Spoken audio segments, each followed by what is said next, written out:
Have you ever stopped to think how texts from thousands of years ago can still feel so relevant, like really hit home about our lives today? Oh, absolutely.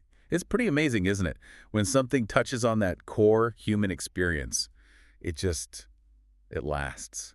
Cuts right through the noise of any particular time. And that's really what we try to do here on the deep dive. We grab a source, sometimes, a big, dense one like today, and pull out the key stuff. Yeah, get you the important insights, the main takeaways, without you having to wade through it all yourself. Exactly. Get you informed, maybe spark some thoughts, and hopefully keep it interesting along the way.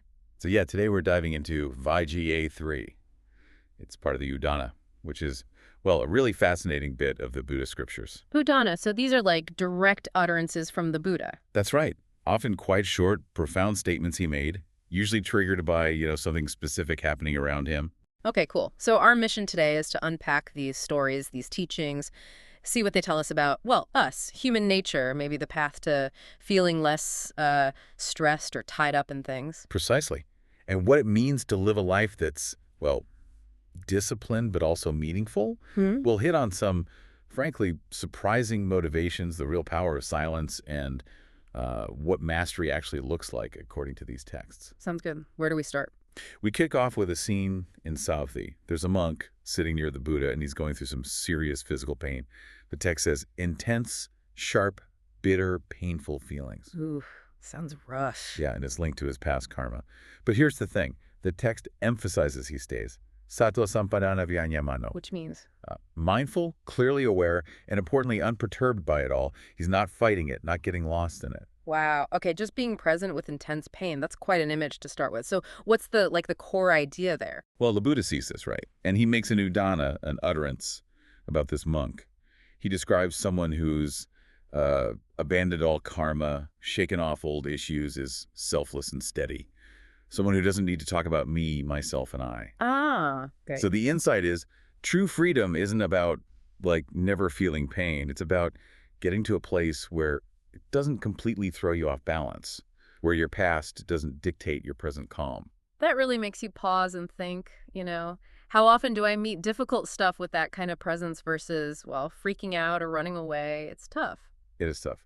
And speaking of unexpected paths, our next story, it really shows how transformation can come from, let's say, less than pure beginnings. Okay, I'm intrigued. What's this one about? This is the story of Nanda. He's actually the Buddha's cousin. VAGGA 3020 covers this.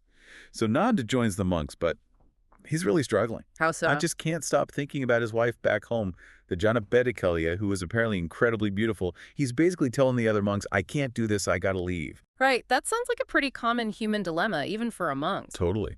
But when the Buddha finds out, his response is, well, it's pretty out there. Out there how? He takes Nanda's arm, and poof, they teleport to Pavatesa heaven, instantly. Wait, seriously, teleport? Yeah. And there, the Buddha points out 500 acharas, celestial nymphs, serving Saka, the king of the gods. He basically gives Nanda a tour of heavenly beauty. Okay, that is not what I expected. So what happens? Nanda is completely blown away. He actually says his wife, compared to these nymphs, looks like a plucked female monkey with cut ears and nose. It's harsh. Wow. Okay. And then the Buddha does something even more amazing. He basically says, look, stick with the monk life, persevere, and I guarantee you'll get these 500 nymphs. He promised him the nymphs as a reward for being a monk. Yep, an actual bargain. It's kind of mind-bending from a spiritual teacher. Right, absolutely. So did it work? Did Nanda stick around? He did, but then there's another twist. The other monks find out about this deal, and they start mocking him, calling him a wage earner, a hired man, basically saying he's only being celibate because he's been promised this big heavenly payout. Ouch. Public shaming. That must have stung. You'd think so. Right. But this is where it gets really interesting. That shaming, that feeling of being annoyed and disgusted by the taunts, that becomes his real motivation. How does that work? He gets so fed up with being seen as this mercenary monk that he thinks, right, I'll show them. He dives into meditation, really seriously. And guess what? He gets enlightened. He attains arahantship, full liberation, end of all defilements, no more rebirth, done. A god even comes down to tell the Buddha Nanda made it. That's incredible. So the shallow goal, the mockery, it all led to the ultimate prize anyway. Kind of accidentally, yeah. And the best part is, after he's liberated, Nanda goes to the Buddha and says, basically, Okay, about that promise, I'm released from it now. He doesn't need the nymphs anymore. Perfect ending. And the Buddha's Udāna, for him, really nails it. For whom the mud, meaning sensual desire, is crossed, the thorn of desire is crushed, unshakable in pleasure and pain that is a monk. So the big takeaway there is, wow, sometimes the path isn't straightforward or pure. Even like weird motivations or external pressure can somehow kickstart real change. It really makes you think about how our reasons for wanting to change might evolve, Exactly. It's not always a clean, linear process. That story focuses on one person's journey, but what about groups? Does trying to practice together change things? Does it help or just add, well, complications? Ah, well, that brings us neatly to the next story. VAGGA 3.3. This involves a group of 500 monks. 500? That's a lot. It is. They just arrived, led by someone named Yasoja, and they were setting up near the Buddha in Savatthi, and they were noisy. Oh, no. The text compares them to fishermen in a fish market. So yeah, pretty loud, lots of commotion. Hey, I could picture that. Not exactly conducive to quiet contemplation. What did the Buddha do? Well, he heard the noise, called them out on it, called them noisy, and then he did something pretty direct. He basically told them to leave. "You shouldn't speak in my presence," he said. Whoa. Harsh, or is there more to it? The monks didn't take it as an insult. They actually saw it as, like, compassionate guidance. They figured, okay, the Buddha wants us to get serious, to find some quiet and deepen our practice. They got the message. Smart monks. So did they leave? They did. They traveled quite a distance to the VAGGA River, found a quiet spot, built simple huts, and just knuckled down for the whole rainy season retreat. Really committed themselves to practice. Just pure focus, away from everything. Exactly. And the results were, well, staggering. Within that single rainy season, all 500 of them attained the 3 knowledges. Which includes? Seeing past lives, divine sight, and crucially, the complete ending of all defilements. They all reached a very high level of realization together. All 500 in one rainy season. That's huge. It really is. And the reunion is just as powerful. The Buddha senses their attainment, summons them to Vesali. They don't walk, they just appear instantly using psychic powers. Teleporting again. Okay. And when they arrive, they all just sit down with the Buddha. And the text says they all entered Ananda Samadhi, unperturbed concentration, complete, profound silence and stillness, mirroring the Buddha himself. Imagine that energy. 500 minds perfectly still together. Wow. It was so profound that Ananda, the Buddha's attendant, got worried. He kept trying to nudge the Buddha, like, shouldn't we, say something? They've been sitting a long time. Understandable, I guess. But the Buddha, very patiently, explained to Don, Ananda, I was in that same state. We were all in that same state together. It shows this incredible shared attainment. Amazing. And was there an Udāna for this group? There was. Very similar in theme, actually. For whom the thorn of desires is conquered and abuse, murder, and bondage are overcome. Who stands like a mountain, unshakable in pleasure and pain that is a monk. So the insight here is about the environment, like the power of shared intention and silence. Definitely. It highlights how a focused, intentional space, and especially collective silence, can really amplify practice and lead to breakthroughs that might be harder alone. It's about harnessing that group energy for deep inner work. That's really interesting, the group dynamic. But let's zoom back in on individuals. The texts also give examples that help define what a liberated person actually is, right? Absolutely. VAGGA 3.4 focuses on Venerable Sariputta. He's just sitting there deeply mindful. And the Buddha's take? He compares him to a mountain, an unmoving and well-established rocky mountain, totally unshaken because he's destroyed delusion. It's about that inner stability, that rock-solid core. Okay. And then there's Mahamoggalana, VAGGA 3.5. Right. He's known for his deep practice of mindfulness of the body. The Udāna for him points directly to the path. Establish mindfulness of the body, restrain the senses, stay concentrated, and you'll know Nibbana for yourself. It's very practical. Body awareness as a direct path. Makes sense. But then we get to VAGGA 3.6, and it's a bit weird. Venerable Pulindavacha. Ah, yes. Pulindavacha. His story is fascinating because it challenges our assumptions. He had this habit, right? The habit of calling other monks vasala, which means outcast. That sounds really offensive, especially for a monk. It was. The other monks complained to the Buddha, understandably, like, why is this respected elder calling us names? So what was the deal? Was he just mean? No, and this is the crucial part. The Buddha explained that Pulindavacha wasn't doing it out of malice at all. The thing is, he'd been reborn in high-caste Brahmin families for 500 lives in a row before becoming a monk in this life. 500 lives as a Brahmin. Exactly. And in that context, using the word vasala for those considered lower was just normal speech for him. It was a deeply, deeply ingrained habit carried over from lifetimes. He was already an arahant, fully liberated internally, but the speech pattern just lingered. So liberated mind, but old habits sticking around on the surface. Precisely. And the Buddha's Udāna here is really profound because it shifts the focus entirely. He in whom no deceit or conceit exists, who's free from greed, selfless, without longing, whose anger is dispelled. That is a Brahmin, that is a Samanya, that is a monk. It's not about the label you use or even the superficial habits. It's about what's inside. Lack of greed, conceit, anger. That's the real measure. The insight is powerful. Don't judge spiritual attainment by outward appearances or ingrained habits. Look deeper at the underlying qualities of mind and heart. Man, that really makes you think, how often do we jump to conclusions about people based on, how they talk or little habits without seeing the bigger picture? All the time, probably. It's a good reminder. And these stories keep challenging us, especially when we get to ideas about, like, what counts as good deeds or real skill. Right. Let's talk about that. VAGGA 3.7 brings in Venerable Mahākassapa. Yes, Mahākassapa. Known for his ascetic practices, he emerges from this incredibly deep 7-day meditation. Just, well, wow. 7 days. Okay. And then he goes for alms, standard monk routine. Sort of. But then it gets interesting. Apparently, 500 different deities, gods, were all lining up, super eager to be the one to offer him his first meal after this deep meditation. 500 gods wanted to give him lunch.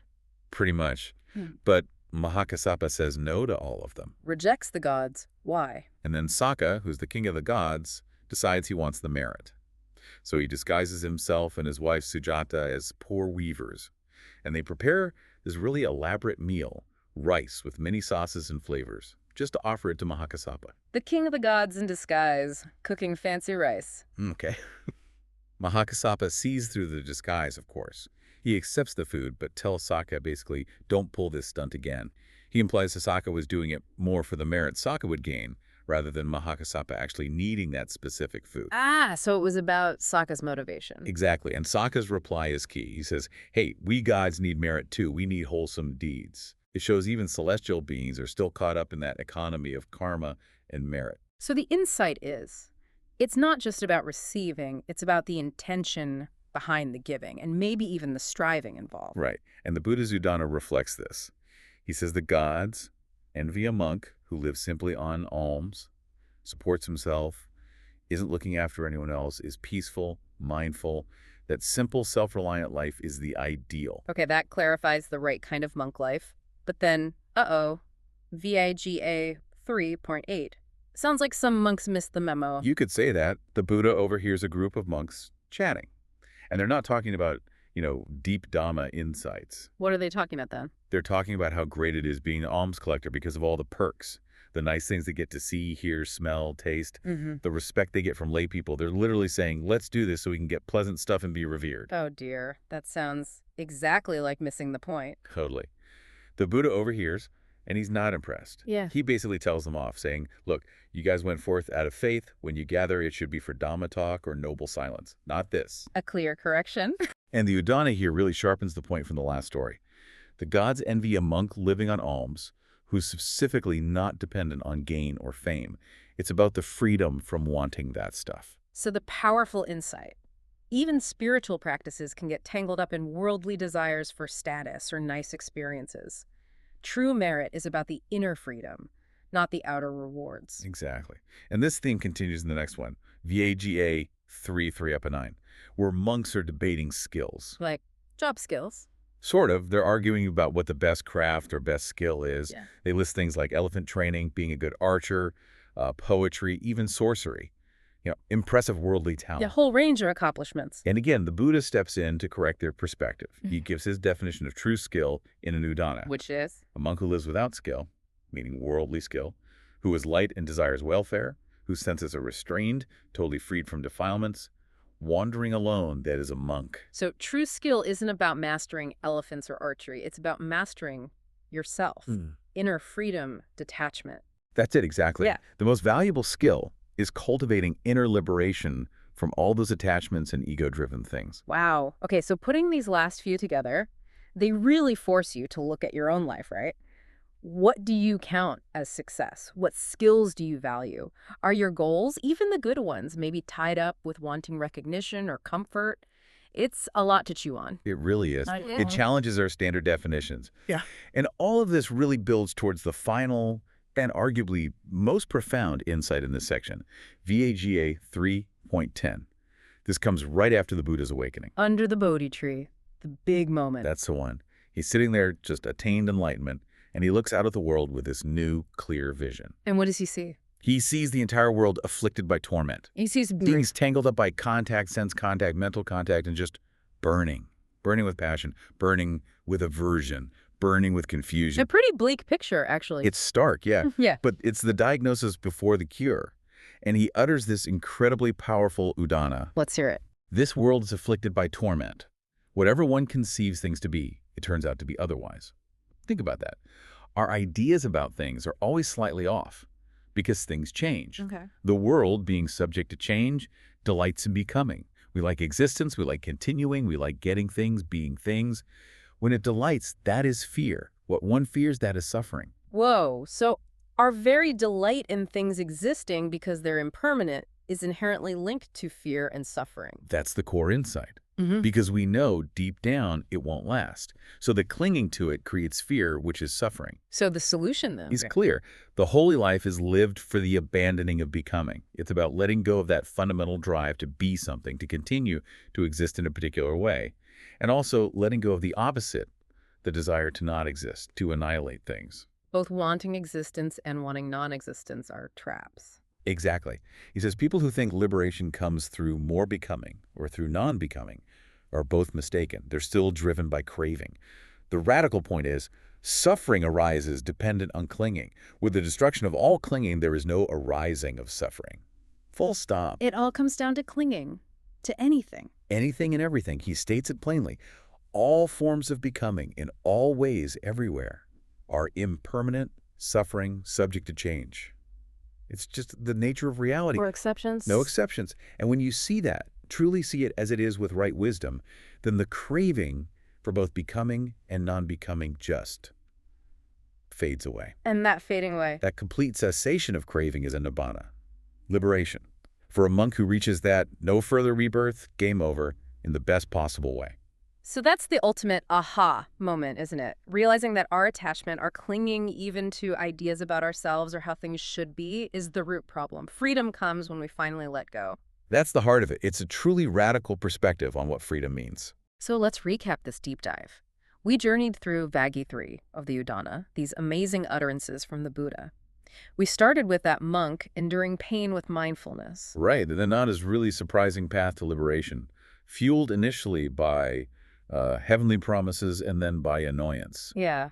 And the incredible power of collective focus and silence we saw with those 500 monks by the river. Then we looked at what really makes someone liberated, like Sariputta's stability, Mahamoggallana's body focus, and challenging our judgments with Nandavaggo's story. And we questioned our ideas of success and merit, seeing how even gods seek good karma, and how easily monks could get sidetracked by worldly comforts or skills. Leading finally to that core teaching, clinging to any form of becoming, any existence because it's all impermanent, is the source of suffering. And letting go of that clinging entirely, that's nibbana, that's freedom. These really aren't just old stories, are they? They feel like a map of the human mind, the human condition, and maybe a guide towards genuine peace. I think so. They offer timeless insights into our struggles and our potential. So here's a final thought to leave you with.